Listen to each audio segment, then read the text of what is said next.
Should President Trump resign over allegations of sexual abuse? In the most predictable move since Kylo Ren stabbed Han Solo, Democrats have turned from forcing Senator Al Franken, DMN, off a political cliff to pressuring President Trump to step down from office. After weeks of shilly-shallying over Franken and after decades of making excuses for sexual predators ranging from Ted Kennedy to Bill Clinton, Democrats have seen the light just in time to call for Trump to abandon the Oval Office. Senator Bernie Sanders, IVT, Senator Cory Booker, DNJ, and Senator Jeff Merkley, DR, have all called for Trump to resign. The rationale: if Franken had to leave for allegedly grabbing women against their will, then Trump should have to do so for the same.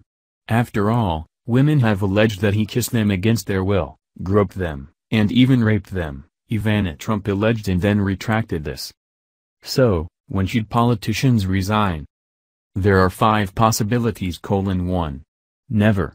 This is the most consistent position. If you're running, if you've been elected, if you're thinking about running, never resign. Let them pull you from office after a criminal conviction. Due process and the presumption of innocence require a system where you don't lose your job over allegations, no matter how credible or widespread. 2. When they're about to be convicted of something.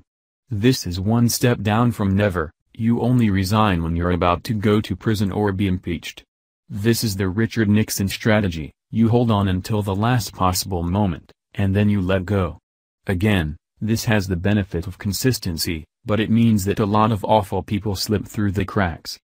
3. Before an election. The idea here would be that the public should not have to be forced into the position of voting for a potential criminal or sicko.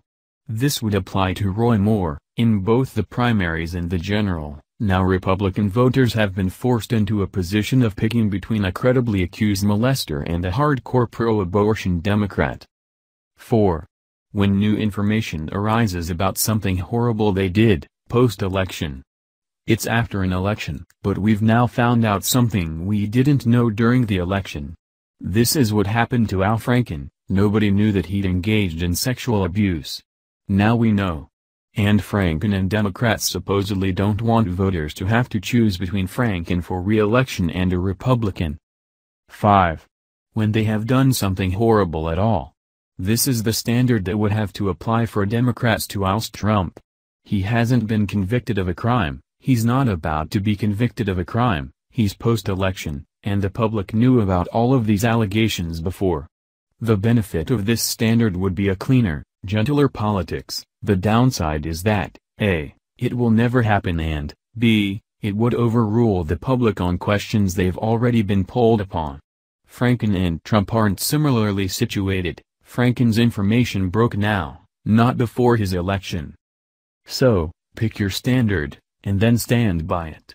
The media's attempts to press new life into Trump's accusers in order to relitigate an election that already ended are obvious bias, not news.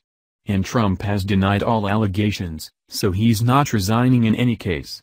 Democrats know that, and they're not interested in Trump resigning, they just want to club Trump about the ears. That's their prerogative. But this is cynical posturing, not a serious new standard, and everyone knows it.